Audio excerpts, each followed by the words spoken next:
Marcus Chen wheeled his chair closer to the observation deck's massive viewport, his 8-year-old daughter Sarah pressed against his side. The stars stretched endlessly before them, but today they weren't alone in the void. Massive alien vessels hung in space like predatory birds, their hull designs unlike anything humanity had ever encountered.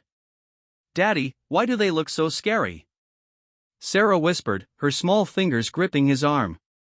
Marcus adjusted his position in the wheelchair, years of practice making the movement smooth despite the gravity generators that made his paralyzed legs feel like dead weight. "Sometimes things that are different can seem frightening, sweetheart. But we won't know what they want until we talk to them." The communication officer's voice crackled over the station's intercom. "Attention all personnel. The alien vessels are requesting permission to dock. Repeat, they are requesting permission to dock." Sarah looked up at her father with wide brown eyes that reminded him so much of her mother. Lisa had died 3 years ago in the mining accident that had also crushed Marcus's spine, leaving him to raise their daughter alone on Kepler Station. The small research outpost orbiting the gas giant had become their entire world. "Will you come meet them with me?" Sarah asked, her voice barely audible above the hum of life support systems. Marcus smiled and ruffled her dark hair. "Of course. We'll meet them together." The docking bay filled with nervous energy as the station's 43 residents gathered. Marcus positioned his wheelchair near the back of the group, not wanting to draw attention to his disability. He had learned long ago that first impressions mattered, and he didn't want the aliens to see humans as weak. Commander Rebecca Torres stood at the front of the group, her military bearing evident even in civilian clothes. She had been Lisa's best friend and had unofficially adopted Marcus and Sarah after the accident. "Remember everyone, we follow standard first contact protocols. Let me do the talking initially." The airlock cycled with a hiss of equalizing pressure. The inner door slid open, revealing 3 figures that made several humans step backward involuntarily. They stood nearly 8 feet tall, with elongated limbs and pale blue skin that seemed to shimmer under the artificial lights. Their heads were larger than human proportions would suggest, with enormous black eyes that reflected the light like dark mirrors. The center figure stepped forward and spoke in perfect, if oddly accented, English. "Greetings. I am Ambassador Thex of the Zarian Collective. We have monitored your transmissions and learned your language. We come seeking specimens." Commander Torres straightened. "Specimens? I'm afraid I don't understand. Your species intrigues us. We have observed you from a distance and noted your persistence in the face of adversity. We wish to study this quality." A chill ran through the assembled humans. Marcus felt Sarah press closer to him, sensing the adult tension even if she didn't understand the words fully. "What kind of study?" Torres asked carefully. "We will select several of your kind to accompany us. They will be well cared for and returned after we have learned what we need to know about human resilience and adaptability." "And if we refuse?" The ambassador's expression didn't change, but somehow the temperature in the room seemed to drop. "We have observed other species who were less cooperative. They did not fare well." Marcus watched the exchange with growing dread. These weren't visitors or potential allies. They were collectors, viewing humans as interesting animals to be studied and catalogued. His mind raced through possibilities, but, trapped on a small research station with overwhelming alien technology surrounding them, options seemed limited. "We need time to consider your proposal," Commander Torres said diplomatically. "Of course. We will give you one of your hours to decide. Choose wisely." The aliens withdrew to their ship, leaving the humans in stunned silence. The moment the airlock sealed, voices erupted in panicked discussion. "We have to contact Earth," someone shouted. "They'll intercept any signals," another voice replied. "What if we fight?" "With what? Mining equipment against their technology?" Marcus remained quiet, his engineer's mind working through the problem. Sarah tugged at his sleeve. "Daddy, what's happening?" He looked down at his daughter, her face full of trust and confusion. "The visitors want some people to go with them for a while." The adults are trying to figure out what to do. Like a field trip? If only it were that simple. Something like that, honey. Commander Torres approached them as the crowd began to disperse into smaller, worried groups. Marcus, I need to ask you something privately. Sarah wandered over to join the other children, who were being comforted by the station's teacher, Mrs. Patterson. Marcus wheeled himself to follow Torres to a quiet corner. They're going to take people, she said without preamble. The question is whether we choose who goes or they do. You think we should cooperate? I think we need to minimize damage. If we resist, they might take everyone or destroy the station. If we cooperate. She paused, her face grim. If we cooperate, maybe some of us survive this. Marcus felt his stomach clench. You want me to help choose who goes? I want your advice. You know everyone here, you understand people. I'm not qualified to decide who lives and dies, Becca. None of us are. But, we don't have a choice. Marcus looked across the docking bay at Sarah, who was helping Mrs. Patterson comfort a crying younger child. His heart ached at the thought of what might happen to her if the aliens decided to take children. What are you thinking? Volunteers first. People without families, maybe some of the younger researchers who might have the best chance of surviving whatever they plan to do. And, if we don't get enough volunteers? Torres was quiet for a long moment. Then, we make harder choices. An hour felt like minutes. Commander Torres called another assembly as the alien ship extended a docking tube once again. The ambassador emerged with the same emotionless expression as before. Have you made your decision? We have, Torres replied, her voice steady despite the circumstances. We'll provide volunteers for your study. How many? How many do you require? 10 should be sufficient for our initial research. 10 people out of 43. Marcus felt sick. Torres had managed to get 7 volunteers, mostly young researchers and a few maintenance workers who had no family connections. But, they needed 3 more. We have 7 volunteers ready, Torres announced. The ambassador's black eyes seemed to focus on different members of the group, as if evaluating them. Acceptable. We will select the remaining 3 ourselves. Marcus's blood ran cold. He watched as the alien's gaze moved systematically through the crowd. It lingered on the children for a moment, causing several parents to step protectively forward. Then, it moved to the older adults, the families, and, finally. You, the ambassador said, pointing directly at Marcus. The one who cannot walk. You will come. The docking bay erupted in protests, but, the ambassador held up a hand for silence. Your kind's reaction is interesting. You protect those you perceive as vulnerable. This one's adaptation to physical limitation intrigues us. Marcus felt all eyes turn to him. Sarah broke away from Mrs. Patterson and ran to his wheelchair, throwing her arms around his neck. Daddy, no. It's all right, sweetheart, he whispered, though his heart was breaking. He looked up at the ambassador. If I come willingly, will you guarantee the safety of the others? The others will not be harmed as long as they do not interfere with our research. Torres stepped forward. Take me instead. I'm the military commander here, surely I'd be more valuable for your studies. No, the ambassador replied simply. This one has already adapted to significant physical challenges. His responses will provide valuable data. Marcus closed his eyes for a moment, feeling Sarah's tears against his cheek. When he opened them again, his decision was made. Sarah, I need you to be brave for me, okay? Mrs. Patterson will take good care of you, and Commander Torres will make sure you're safe. I don't want you to go. I know, baby. I don't want to go either. But, sometimes we have to do things we don't want to do to protect the people we love. He gently disentangled himself from her embrace and wheeled toward the ambassador. The alien watched with what might have been curiosity as Marcus positioned himself among the other selected humans.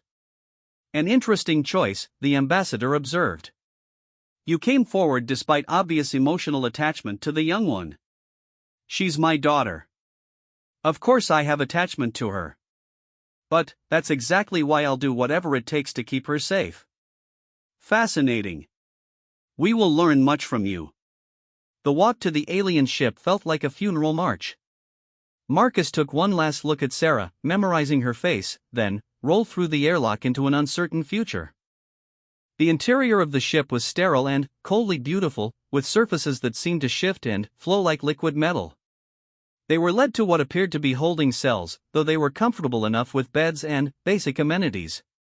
Marcus transferred himself from his wheelchair to the bed with practiced efficiency, noting that the aliens watched his movements with intense interest.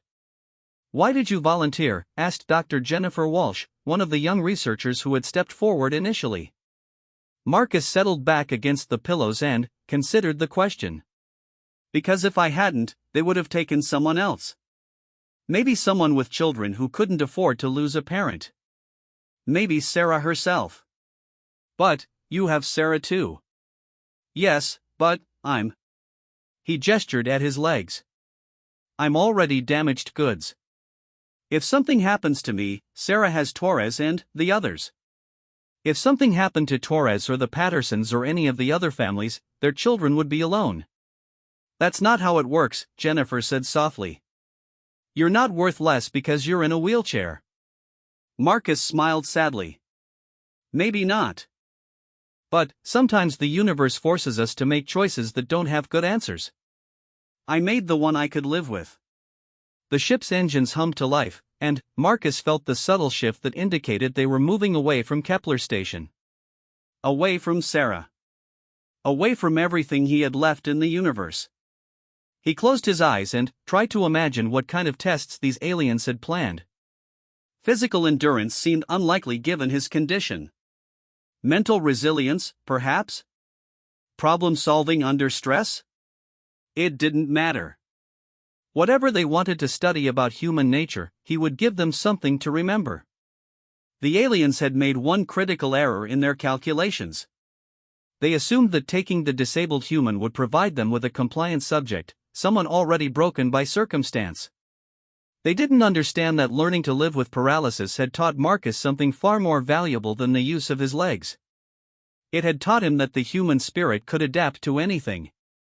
As the ship carried them deeper into space, Marcus began planning. Not an escape, which seemed impossible given their circumstances. Not a rebellion, which would only endanger his fellow prisoners. Something else entirely. He was going to teach these aliens exactly what human resilience looked like. The holding area grew quiet as the other humans settled into uneasy rest. Marcus stared out the small porthole at the stars rushing past and thought about Sarah's face when he had volunteered. She had looked terrified, but also proud. Even at 8 years old, she understood that her father was doing something brave. He wouldn't let her down. The next morning, if time had meaning in the depths of space, the ambassador arrived with several other aliens carrying what appeared to be medical equipment. Marcus sat up straighter in his bed, meeting their dark eyes without flinching. "We will begin the initial examinations now," the ambassador announced. "You will comply with all procedures." "What kind of examinations?" Dr. Walsh asked. "Physical and psychological evaluation. We must establish baselines before beginning the primary research." Marcus watched as they set up their equipment. The other humans looked nervous, but he felt oddly calm. Whatever these creatures wanted to learn about humanity, he would make sure they learned the right lessons. "We will start with you," the ambassador said, pointing at Marcus. "Your physical limitations make you an ideal subject for our initial studies." 2 aliens moved to either side of his bed. Marcus held up a hand. "I can move myself to wherever you need me. Just tell me what you want." The aliens paused, conferring in their own language for a moment. The ambassador spoke again. "You will transfer yourself to the examination table." Marcus swung his legs over the side of the bed and positioned his wheelchair. The transfer was smooth and practiced, drawing more interested observation from his captors. He wheeled himself to the indicated table and, with a fluid motion born of years of practice, transferred himself onto the examination surface. "Remarkable adaptation," one of the aliens murmured to another. "Indeed," the ambassador replied. "The damage to the locomotive systems has not significantly impaired overall function." Most curious. As they began their examination, Marcus realized something important. These aliens didn't just want to study human resilience in the abstract. They wanted to understand how humans continued to function when their bodies failed them. And that gave him his first real insight into who they were and what they might be afraid of. The examination continued for hours, with the aliens taking measurements, samples, and recordings of everything from his reflexes to his brain activity. Through it all, Marcus remained cooperative but alert, filing away every detail about their technology and behavior.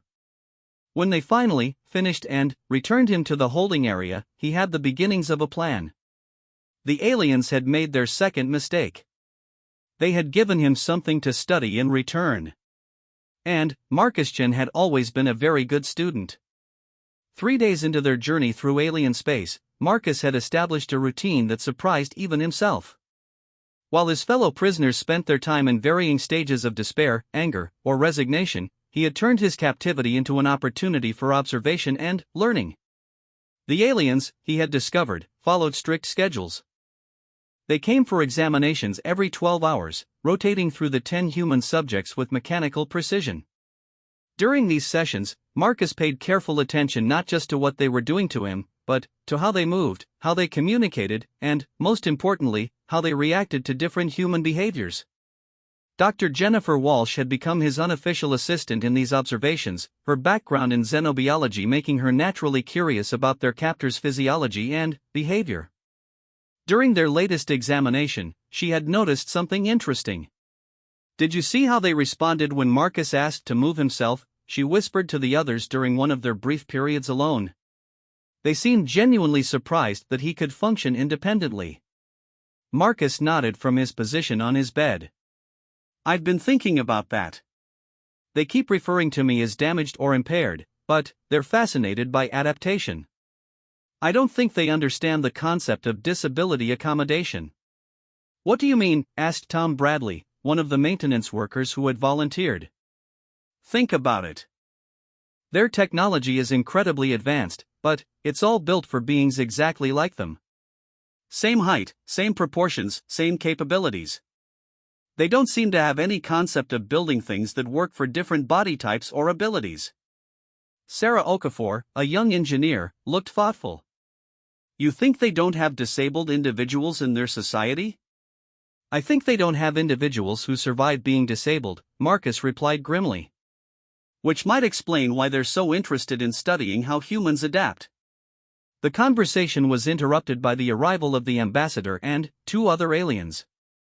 Marcus had learned to distinguish between them by subtle differences in their skin patterns and the way they carried themselves. This particular group included what he had come to think of as the head scientist, recognizable by the additional equipment it carried.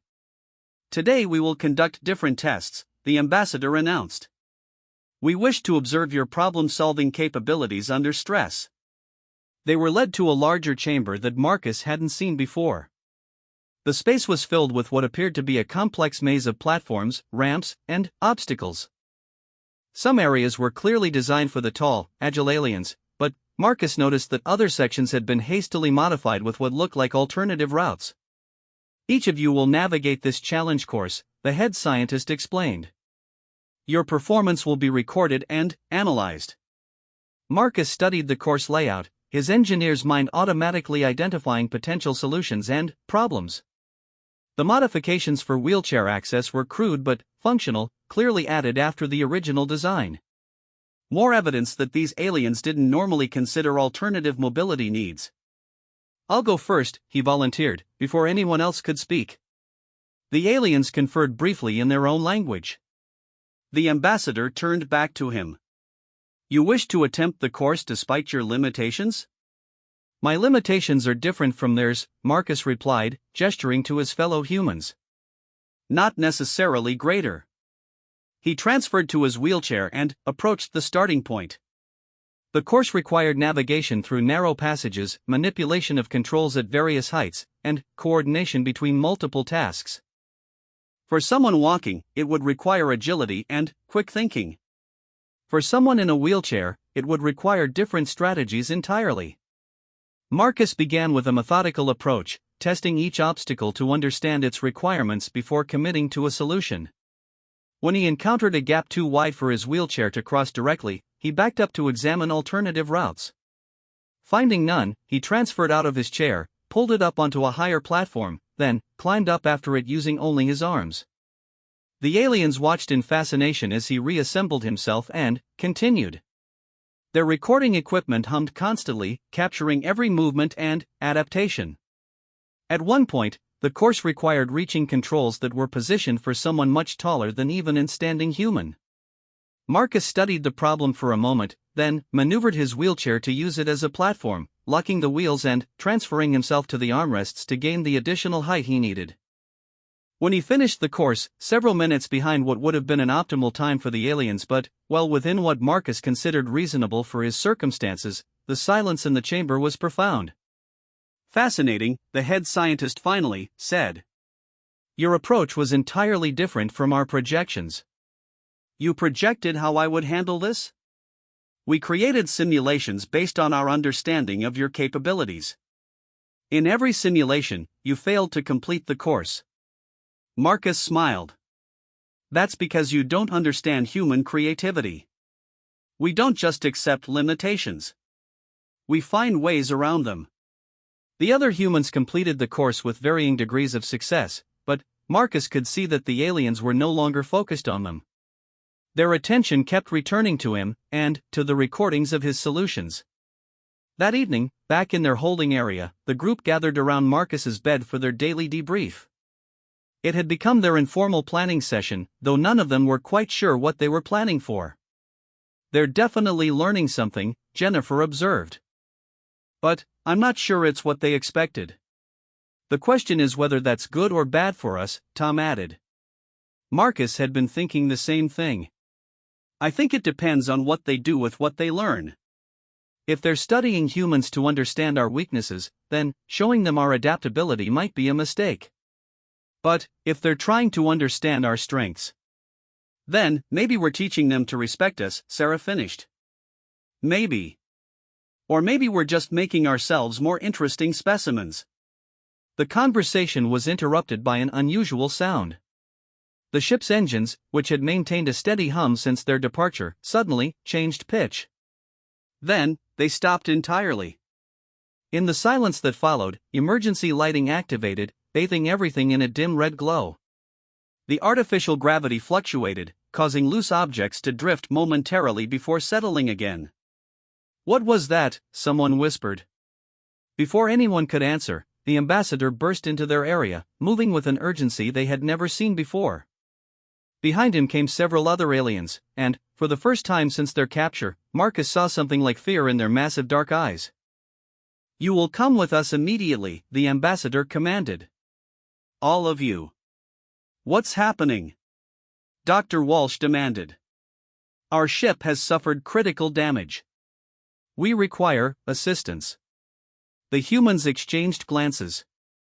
Marcus felt a surge of dark humor at the irony. You want our help? Your species' ability to adapt and improvise may be necessary for survival. They were hurried through corridors Marcus had never seen before, past areas that showed obvious signs of damage.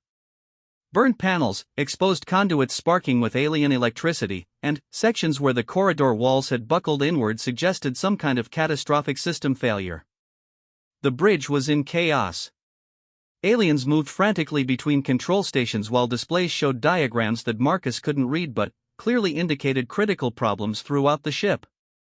The head scientist approached them as they entered.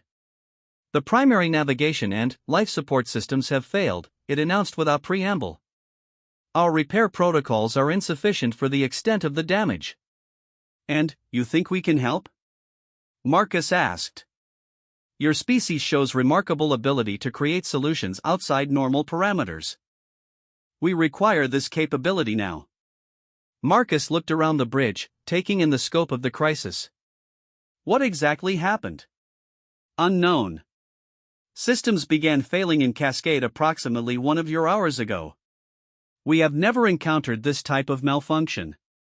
Dr. Walsh stepped forward. Can you show us diagnostic data? System schematics? The aliens hesitated. Such information is classified. Then, you'll die with your classified information, Marcus said bluntly. If you want our help, we need to understand what we're dealing with. More rapid conversation in the alien language followed. Finally, the ambassador gestured to one of the control stations. Show them. The displays that activated made Marcus whistle low under his breath. Even with the alien symbology, the patterns of failure were clear. This wasn't random system breakdown. This was systematic sabotage, designed to cripple the ship without destroying it outright. Someone did this deliberately, he said. Impossible. There are no other ships in this sector. Then, someone on your ship did it. The silence that greeted this statement was answer enough. Marcus felt a grim satisfaction at the aliens' obvious discomfort. Their perfect, ordered society had produced someone willing to commit what amounted to mutiny. Can it be fixed? The head scientist asked. Marcus studied the damage reports more carefully. Maybe. But, it'll require bypassing most of your primary systems and jury-rigging solutions that probably violate every safety protocol you have. If we do not restore life support within 6 of your hours, we will all die. Then, I guess you're about to learn about human improvisation firsthand. Marcus turned to his fellow prisoners. Tom, you know ship systems. Sarah, you understand power distribution. Jennifer, I need you to figure out their biological requirements for life support. Everyone else, you're our hands and feet. What about you? Jennifer asked. Marcus was already transferring into his wheelchair. I'm going to do what I do best. Engineer solutions that shouldn't work but do anyway. For the next 5 hours, the bridge became a battlefield of human ingenuity against alien technology. Marcus directed the effort from his wheelchair, moving between stations and coordinating repairs that would have horrified any safety inspector but were accomplishing the impossible task of bringing dead systems back to life. Tom Bradley crawled through access tunnels that the taller aliens couldn't navigate, rerouting power conduits around damaged sections. Sarah Okafor worked with alien technicians to balance power loads in ways their systems had never been designed for. Dr. Walsh translated human concepts of redundancy and workarounds to aliens who had never needed such flexibility. And Marcus orchestrated it all, his mind working through problems that required not just technical knowledge but the kind of creative thinking that came from years of adapting to a world not designed for his needs. This solution is unstable, one of the alien technicians protested as Tom emerged from an access tunnel with a power coupling that definitely wasn't supposed to connect to the system he was attaching it to. Stable is a relative concept, Marcus replied, checking readings on multiple displays simultaneously. Right now, unstable but functional beats stable and dead. With 30 minutes left before projected life support failure, the jury-rigged systems came online. Air recycling resumed with a wheeze and rattle that made the aliens flinch. Emergency power restored lighting and basic navigation. The engines remained dead, but they were no longer drifting helplessly toward the nearby star. In the exhausted silence that followed, Marcus looked around at his fellow humans. They were covered in alien machinery lubricants, exhausted from hours of desperate work, but triumphant. They had just saved the lives of their captors. The ambassador approached Marcus's wheelchair. We are in your debt. Yes, you are, Marcus agreed. The question is what you plan to do about that. We do not understand. Marcus smiled. You wanted to study human resilience and adaptability. Well, you just experienced it firsthand. We don't just survive when things go wrong. We thrive. We find solutions you can't imagine. We work together and make the impossible possible. He gestured to the cobbled-together repairs humming around them. Your perfect technology failed. Our imperfect solutions saved your lives. What does that tell you about which approach is really superior? The alien was quiet for a long moment. We have much to consider. Yes, you do. Starting with the fact that you have a saboteur on your ship, and you're going to need human help to catch them. The ambassador's dark eyes widened. You know who did this? I have some ideas. But, more importantly, I know how to catch them. As the immediate crisis passed and the ship stabilized on its makeshift systems, Marcus realized that the dynamic between captors and prisoners had fundamentally shifted. The aliens still held all the weapons and controlled the ship, but they had just learned that they needed their human prisoners far more than they had ever imagined. And that gave Marcus leverage he intended to use. The lesson in human adaptability was just beginning. The ship's emergency lighting cast long shadows across the bridge as Marcus worked with the alien technicians to stabilize their jury-rigged repairs. It had been 12 hours since they had prevented total system failure, but the cobbled-together solutions were holding together through determination and prayer rather than sound engineering principles. The power coupling in Section 7 is overheating again, Tom Bradley reported from his position at a jury-rigged monitoring station. His clothes were still stained with alien lubricants from crawling through access tunnels that no Zarian could fit through. Reduce the load by 15% and reroute through the backup channels we installed, Marcus replied without looking up from the diagnostic display he was studying. And someone needs to check on that air recycling system. It's making new noises. The aliens watched these interactions with fascination. The head scientist, who Marcus had learned was named Keth, approached his wheelchair with what appeared to be confusion written across its angular features. Your species coordinates instinctively without formal hierarchy, Keth observed. This efficiency should not be possible. We call it teamwork, Marcus replied. It's what happens when people work together toward a common goal instead of following rigid command structures. But, how do you determine authority? Who makes critical decisions? Marcus gestured around the bridge, where humans and aliens were working side by side to monitor the fragile systems keeping them all alive. Authority comes from competence and necessity, not from rank. Tom knows the power systems better than anyone right now, so we listen to him about power. Jennifer understands life support requirements, so we defer to her on atmospheric issues. I coordinate because I can see the big picture, but any of us could do it if needed. This flexibility is unprecedented in our experience. That's because you've built a society that eliminates flexibility in favor of predictability, Marcus said, finally, looking up from his display. Which brings us back to your saboteur problem. The ambassador, who had been observing from nearby, stepped closer. You claim to understand who damaged our ship.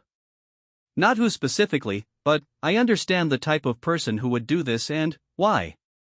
Marcus powered down his diagnostic tools and turned his wheelchair to face the assembled aliens. Someone on your ship is what humans would call a revolutionary. They see the rigid perfection of your society as a prison, and they're willing to risk everyone's lives to break free from it. Impossible, Keth stated flatly. Our society has eliminated the psychological aberrations that lead to such behavior. Has it? Or has it just suppressed them until they explode in unexpected ways? Marcus wheeled himself to the center of the bridge, drawing the attention of both humans and aliens. Let me tell you what I observed during our time as your prisoners. Every one of you follows exact protocols. You speak in prescribed patterns, move with predetermined efficiency, and respond to situations according to established parameters. You've created a perfect society by eliminating individual variation. Correct. This creates optimal functionality and social harmony.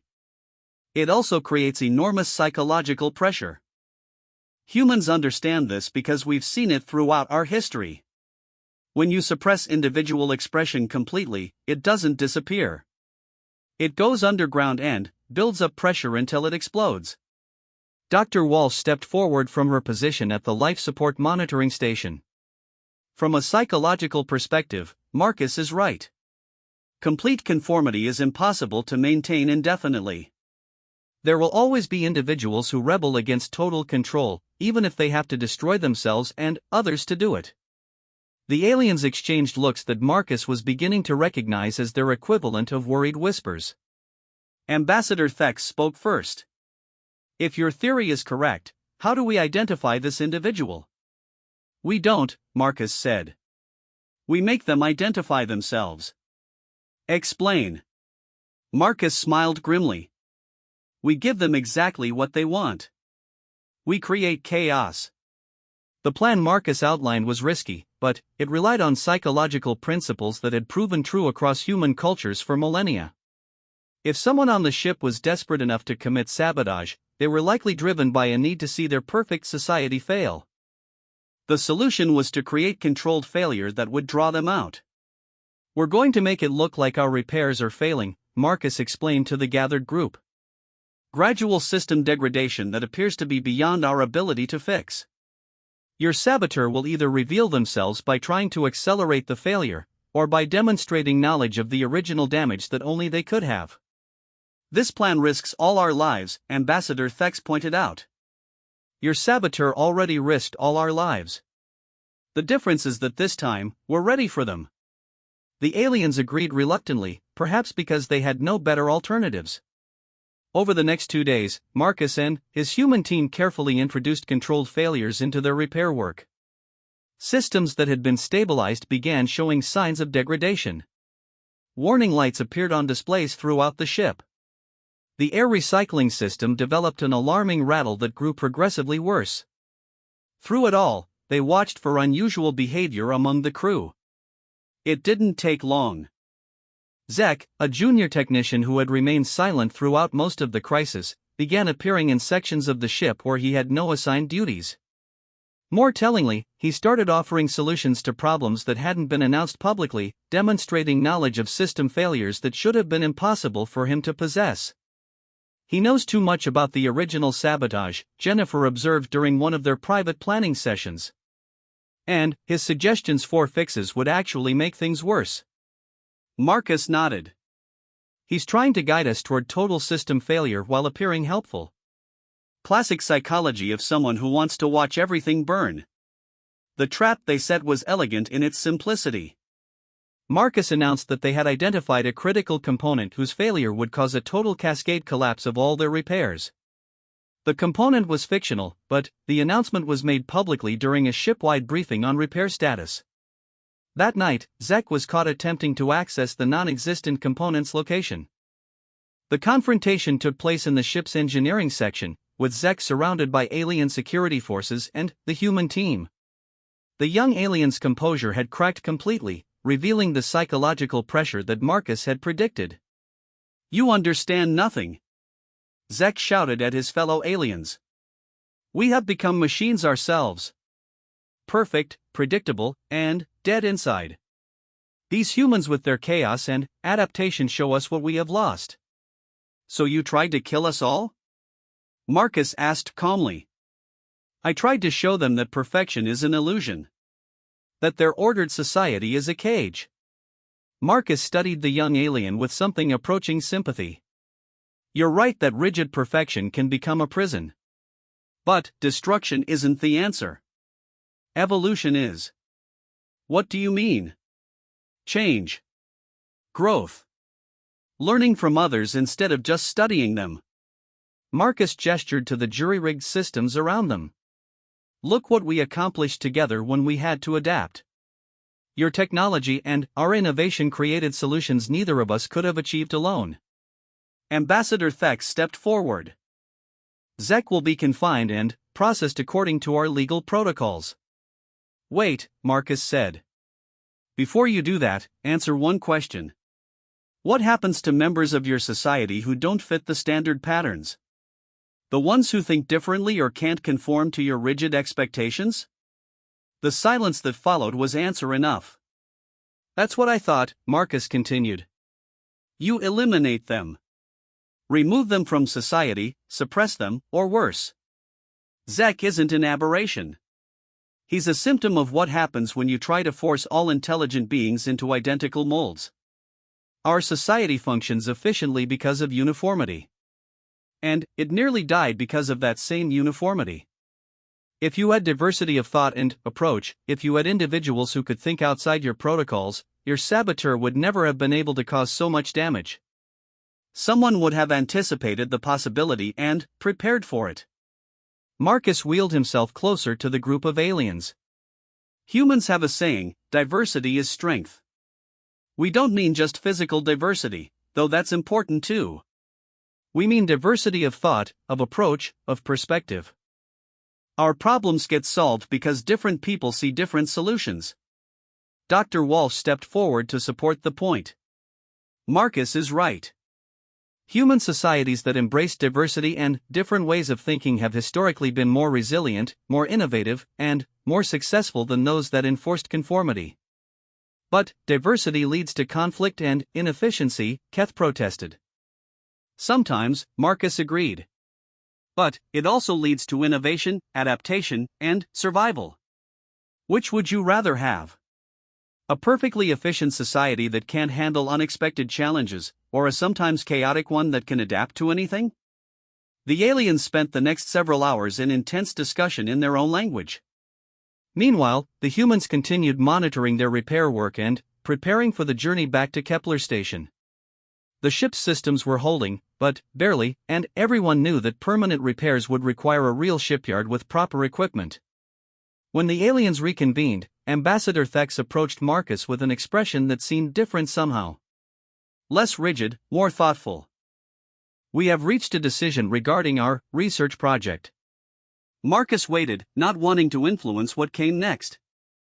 We had intended to study human resilience to understand how your species survives adversity. We believed this knowledge would strengthen our own society. And, now we understand that resilience cannot be extracted and applied like a technological advancement.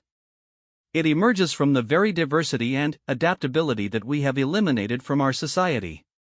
Marcus nodded slowly. What does that mean for us? For my daughter and the people back on Kepler station? It means, Ambassador Thex said carefully, that we must reconsider our entire approach to interaction with other species.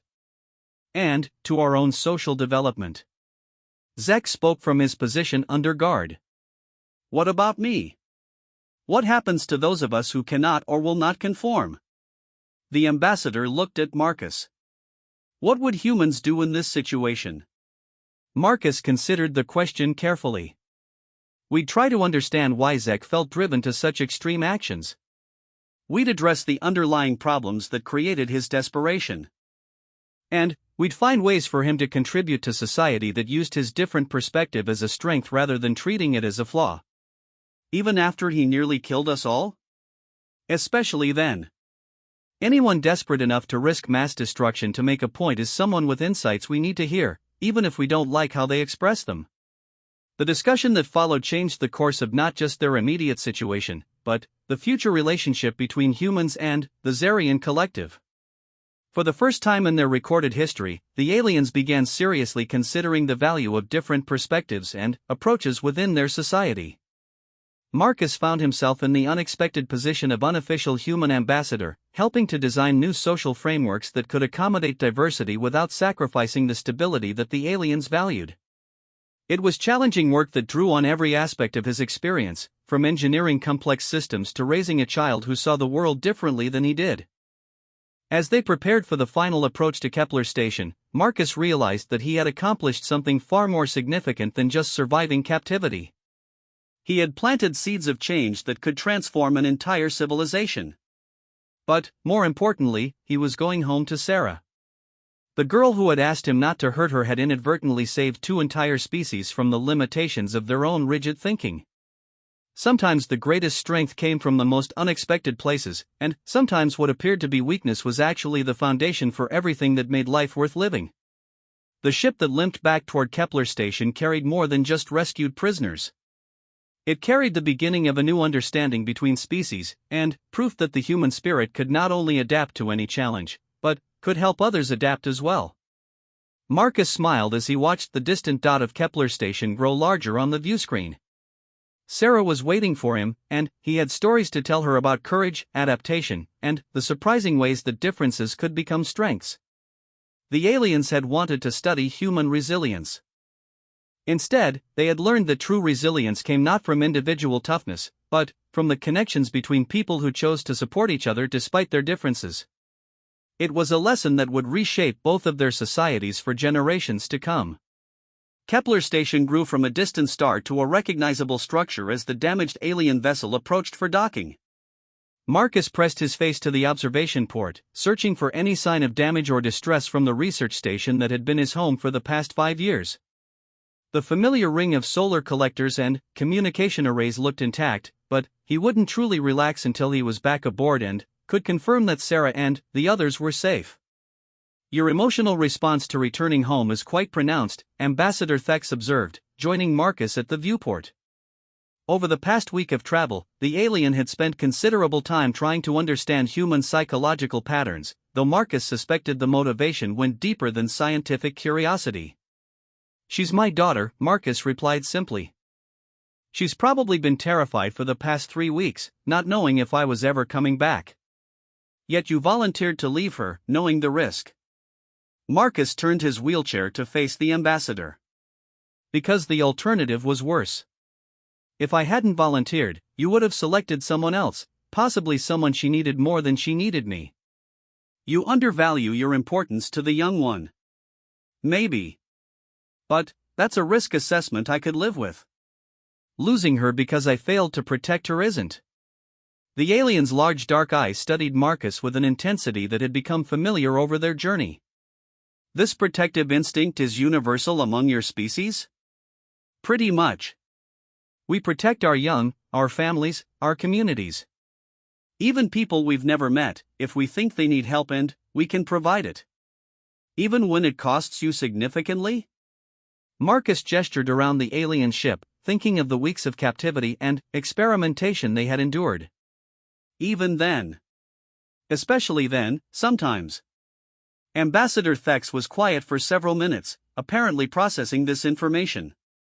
When he spoke again, his tone carried something Marcus had never heard from any of the aliens before: uncertainty. "We may have made an error in our initial approach to human contact." "Which error specifically?" "There were several to choose from. We treated your species as specimens. Objects of study rather than potential equals." Marcus laughed without humor. "You treated us like laboratory animals, Thex. The fact that we turned out to be more resourceful than you expected doesn't change that." "No, it does not. And it is an error we must address before we return you to your people." The docking procedure took several hours, with Kepler Station's automated systems struggling to accommodate the alien vessel's different configuration. Marcus watched through the viewports as robotic arms extended and retracted, trying to establish secure connections with a ship design unlike anything in their databases. Finally, the mechanical mating dance succeeded, and the airlock seals engaged with a satisfying thump that resonated through both ships' hulls. Marcus felt his heart rate increase as they prepared to transfer back to human space. Commander Torres was waiting in the docking bay with what appeared to be the entire population of Kepler Station. Marcus spotted Sarah immediately, standing between Mrs. Patterson and Dr. Reynolds, her face pressed against the observation window. Even from a distance, he could see that she had grown thinner during his absence, the stress of his disappearance clearly taking its toll. The moment the airlock cycled open and Marcus emerged, Sarah broke away from the adults and ran toward him. The reunion was everything Marcus had hoped for and feared it might be. His daughter threw herself into his arms with such force that his wheelchair rolled backward, and he held her while she sobbed against his shoulder. "I thought you weren't coming back," she whispered between tears. "I thought they were going to keep you forever." "I promised I would come back to you," Marcus replied, his own voice thick with emotion. "I always keep my promises." Commander Torres approached as Sarah finally pulled back from the embrace, though she maintained her grip on Marcus's hand. "Marcus. It's good to see you. All of you," she added, nodding to the other returning humans. "We need to debrief, but first, are you all right? Do any of you need medical attention?" "We're fine physically," Dr. Walsh answered. "Though there are some things we need to discuss about our hosts." Marcus looked over his shoulder to see Ambassador Thex and several other aliens emerging from their ship. The Kepler station residents reacted with visible tension, many stepping backward or moving protectively toward the children. "They're not here as captors," Marcus announced to the crowd. "The situation has evolved." The next several hours were filled with explanations, reunions, and the complex process of establishing formal diplomatic contact between two species who had started their relationship with kidnapping and imprisonment. Marcus found himself serving as unofficial translator, not just for language but for cultural concepts that neither species had frameworks to understand. Sarah refused to leave his side throughout the process, maintaining physical contact as if afraid he might disappear again. Marcus didn't mind.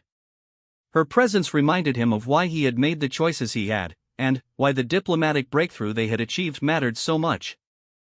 The collective wishes to establish formal relations with humanity, Ambassador Thex explained to the assembled station leadership. "We recognize that our initial approach was inappropriate." "Inappropriate is one word for kidnapping our people," Commander Torres replied dryly. "Yes. We underestimated both your technological capabilities and your social complexity. Our research methods were based on assumptions that proved incorrect." Marcus rolled his wheelchair forward, Sarah walking alongside with her hand on the armrest. "What the ambassador is trying to say is that they realized they made a serious mistake. They thought humans were primitive beings they could study without consequence. Instead, they discovered that we're equals they need to negotiate with." "And what do they want from these negotiations?" Torres asked. Ambassador Thex stepped forward. "We want to learn. Not through forced study, but through voluntary cultural exchange. Your species possesses capabilities that we have eliminated from our own society, possibly to our detriment." Dr. Walsh moved to stand beside Marcus. "They're talking about adaptability, creativity, and diversity of thought. The Zarians have created a perfectly efficient society by eliminating individual variation, but that same efficiency made them vulnerable to problems they hadn't anticipated. Like sabotage from within," Marcus added. "And like technological failures that required creative solutions outside their normal protocols." Sarah looked up at her father with curiosity overcoming her need for constant physical contact. "You helped them fix their ship?" "We all did. It turns out humans are pretty good at finding solutions to problems that don't have obvious answers. And they learned something important from watching us work," Dr. Walsh continued. "That diversity isn't just tolerable, it's essential for long-term survival." The formal negotiations took place over the following days, with Marcus serving as the primary human representative despite his protests that he wasn't qualified for diplomacy. The truth was, his experience during captivity and his role in resolving the crisis had given him insights into Zarian psychology that no one else possessed. "We propose a cultural exchange program," Ambassador Thex explained during one session. "Zarian observers would live among human communities to study your social adaptation methods. In return, human observers would experience Zarian efficiency and technological advancement." Commander Torres looked skeptical. "After what happened with your last observation program? This would be entirely voluntary, with full informed consent from participants. And it would include families, not individuals forcibly separated from their support structures." Marcus leaned forward in his wheelchair. "What about the Zarians who don't fit your social model? The ones like Zek who think differently?" "That is, more complex. Our society has no mechanisms for accommodating significant deviation from established norms." "Then, maybe it's time to develop some. We could include that in the cultural exchange. Let your nonconformists experience human society while some of our more structured thinkers experience yours." The alien's dark eyes widened. "You would accept our social outcasts?" "We would welcome them. Some of our greatest innovations have come from people who couldn't or wouldn't fit into conventional patterns." Sarah had been listening quietly to these discussions, occasionally asking questions that displayed an 8-year-old's direct approach to complex problems. During a break in negotiations, she approached Ambassador Thex with the fearlessness that children often showed toward the unknown. "Why did you take my daddy?" she asked simply. The ambassador knelt to bring himself closer to her level, though he still towered over the small girl. We believed he was damaged and that studying him would teach us about human survival. We were wrong about what damage means. Daddy isn't damaged. He just moves differently. Yes. We understand that now. Your father taught us that adaptation is not weakness, but strength. Sarah nodded solemnly. He taught me that too. When Mommy died and Daddy couldn't walk anymore, we figured out how to be a family anyway. The simple truth of a child's observation seemed to affect the alien more than hours of adult discussion had. Marcus watched as Ambassador Thex processed the concept that adaptation wasn't just about surviving trauma, but about building new forms of strength from changed circumstances. You are very wise for your age, the ambassador told Sarah. Daddy says wisdom comes from figuring out what's important and what isn't. What's important is that people take care of each other. That evening, as the station settled into its normal routine, Marcus tucked Sarah into bed in their small quarters. She had insisted on staying in his room rather than returning to the separate sleeping space she had used before his capture, and he hadn't had the heart to refuse her. Are the aliens going to stay? She asked as he adjusted her blankets. Some of them might, for a while. They want to learn how to live with people who are different from them. Like how we learned to live after Mommy died. Marcus felt the familiar ache in his chest at the mention of Lisa, but it was softer now, tempered by time and the knowledge that they had indeed learned to build something good from tragedy. Something like that, yes. Will you have to go away again to teach them? No, sweetheart. I think I've done all the teaching I need to do. From now on, we learn together, here at home. Sarah smiled and settled deeper into her pillows. I'm glad you came back, Daddy. I'm glad I came back too. As Marcus turned off the lights and prepared for sleep in his own bed for the first time in weeks, he reflected on the unexpected journey that had begun with his daughter's frightened words and his decision to protect her by sacrificing himself. That sacrifice had led not just to his own survival, but to first contact between two species and the beginning of a relationship that could benefit both civilizations. The aliens had come seeking to understand human resilience. Instead, they had learned that true strength came not from individual toughness, but from the connections between people who chose to support each other despite their differences. It was a lesson that applied not just to humans and Xarians, but to any society that wanted to thrive rather than merely survive. Tomorrow would bring new challenges as they worked out the details of ongoing cooperation between their species. There would be cultural misunderstandings, logistical problems, and the complex work of building trust between former captors and captives. But tonight, Marcus was home with his daughter, safe in their small quarters aboard the research station that had become their sanctuary. He had kept his promise to return to her, and, in doing so, had helped ensure that future promises between their species would be made freely rather than extracted through force. The journey that began with "I can't walk, please don't hurt me" had become something far greater than anyone could have imagined. Sometimes the most important adventures began with the smallest acts of love and protection, and sometimes the greatest strength was found in acknowledging weakness and asking for help. Marcus closed his eyes and listened to Sarah's steady breathing in the bed across the room. Tomorrow would bring new possibilities, but tonight, being home was enough. 6 months after first contact, Kepler Station had been transformed from a quiet research outpost into the most important diplomatic facility in known space. The addition of a Xarian diplomatic wing had tripled the station's size, with new modules specifically designed to accommodate both human and alien needs. More importantly, it had become home to the first truly integrated human-Xarian community in the galaxy. Marcus wheeled through the central corridor of the new section, marveling at how normal it had become to see humans and Xarians working side by side. Dr. Walsh consulted with Xarian scientists on biological adaptation studies. Tom Bradley trained Xarian technicians in creative problem-solving approaches to engineering challenges. And, in the education center, Sarah and 12 other human children attended classes alongside young Xarians who were learning to think outside the rigid patterns of their home society. "Papa Marcus," called a voice from behind him.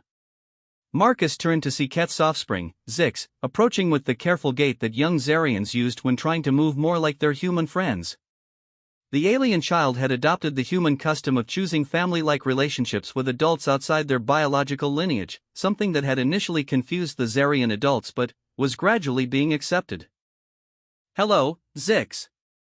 How was your lesson with Mrs. Patterson today?" "Fascinating. She taught us about something called creative writing, where we make up stories that are not factual reports. I wrote one about a Zarian who learns to fly like the atmospheric creatures on your Earth." Marcus smiled. "That sounds wonderful. Did you enjoy it?" "Yes. Though I do not understand why we are encouraged to imagine impossible things."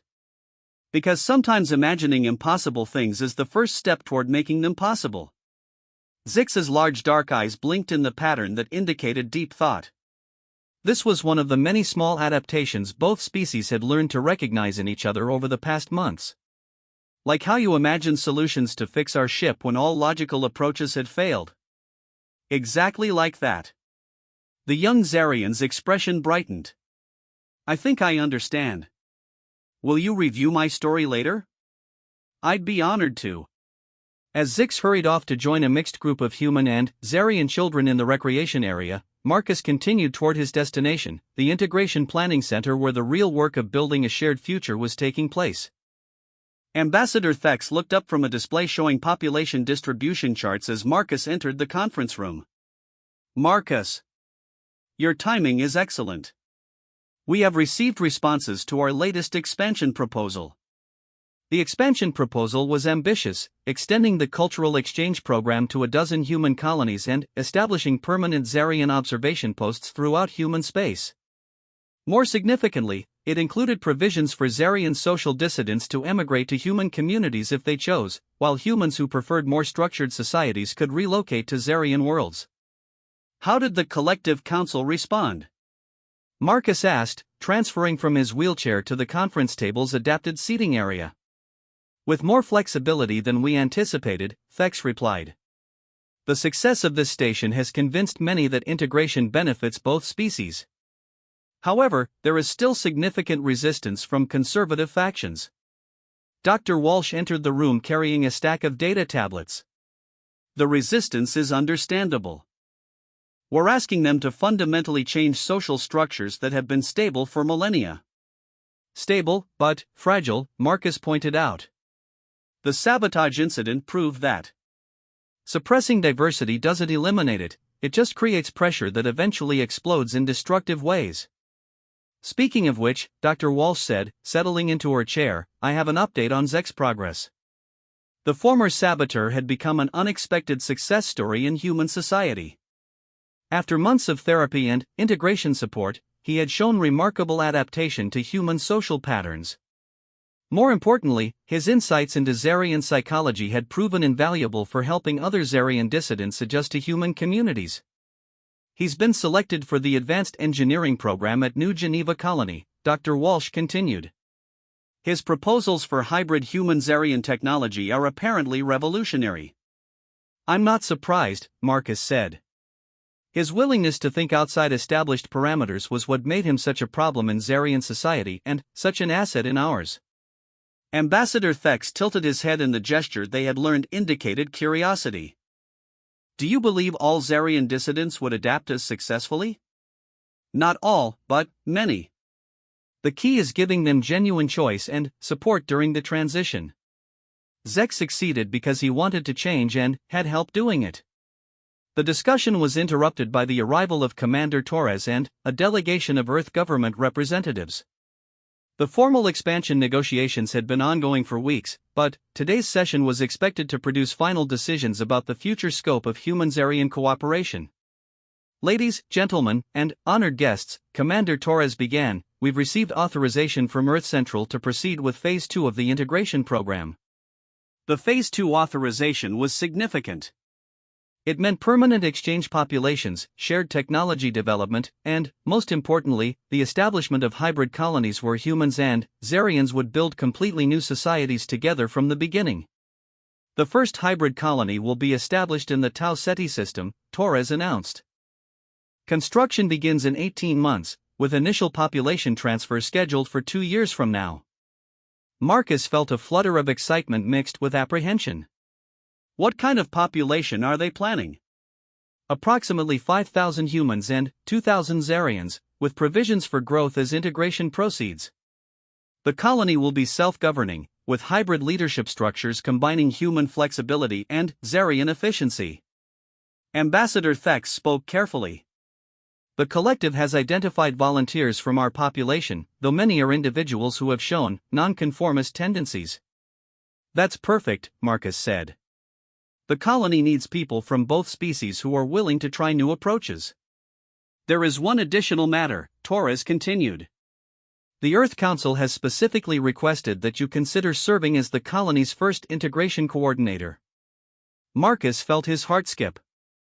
They want me to help establish the colony? They want you to help lead it. Your experience here, and your role in resolving the initial crisis, makes you the logical choice for overseeing the integration process. The offer was tempting, but Marcus's immediate thought was of Sarah. What about families? Would this be a permanent assignment? Family integration is not just permitted, it's encouraged. The colony needs children from both species to grow up together if we're going to create truly hybrid social structures. Marcus looked around the room at the faces that had become so familiar over the past months. These people, both human and Xarian, had become more than colleagues. They were the foundation of something entirely new in galactic history. I'll need to discuss it with Sarah, he said finally. Of course. There's no rush. The colony won't be ready for population transfer for 2 years. That evening, Marcus found Sarah in the observation lounge, watching the stars through the great viewport while working on homework with 6 and 2 other children. The mixed study groups had become common, with human and Xarian children learning together in ways that would have been impossible just months before. Sarah, can we talk for a few minutes? She looked up from her mathematics tablet. Is it important? Very important. They moved to a quiet corner where Marcus explained the colony proposal and the opportunity he had been offered. Sarah listened with the serious attention she gave to all important adult conversations, asking occasional questions but mostly absorbing the information. Would we be the only humans who know how to live with Xarians? She asked when he finished. We'd be among the most experienced, yes. That's why they want us to help. Sarah was quiet for several minutes, her face scrunched in concentration. Would Zix and the other kids come too? Some of them, probably. It would be a place where human and Xarian children could grow up together from the beginning. And you would help make sure everyone got along? That's the idea. Sarah nodded decisively. We should do it. Marcus was surprised by her certainty. Are you sure? It would mean leaving Kepler Station, and we don't know exactly what life on the new colony would be like. Daddy, remember what you told me about Mommy? That sometimes people need help, and if we can help them, we should? Marcus felt his throat tighten. I remember. The Xarians need help learning how to be different from each other. And the humans need help learning how to work with people who think differently. You're good at both things. The simple wisdom of his 8-year-old daughter struck him with unexpected force. She was right, of course. This was exactly the kind of situation where his experience with adaptation and his willingness to bridge differences could make a real impact. Besides, Sarah continued with a grin, I want to see what kind of houses we can build when humans and Xarians work together. Bet they'll be really cool. Marcus laughed and pulled her into a hug. You're right. They probably will be really cool. The decision, once made, felt inevitable. Over the following months, Marcus threw himself into the colony planning process while maintaining his duties on Kepler Station. The project was massively complex, involving everything from atmospheric engineering to social psychology, but it was also exhilarating. The colony design that emerged was unlike anything either species had attempted before. Instead of separate human and Xarian sections, the planners had created integrated neighborhoods where families from both species would live side by side. Public spaces were designed to accommodate both human spontaneity and Xarian order.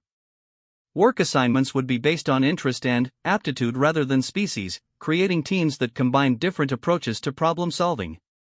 Most importantly, the colony would serve as a laboratory for new forms of governance that incorporated the best aspects of both human democracy and Zarian efficiency while avoiding the weaknesses of each system. "It's going to be an adventure," Marcus told Sarah as they watched the construction ships departing for Tau Ceti on the observation deck's main screen. "Will we take Uncle Tom and Aunt Jennifer with us?" Sarah asked. The honorary titles had become standard among the Kepler station community. "Some of our friends will come, and we'll make new friends at the colony. That's how communities grow." Sarah nodded and pressed closer to her father's side. "Daddy?" "Yes?" "I'm glad the aliens took you away." Marcus looked down at her in surprise. "Why?" "Because if they hadn't, we never would have learned that we could help them, and they never would have learned that they could help us. And now everyone gets to learn better ways to live together." Marcus smiled and ruffled her hair. "You're pretty wise for someone who's only 8 years old. I learned from the best teacher."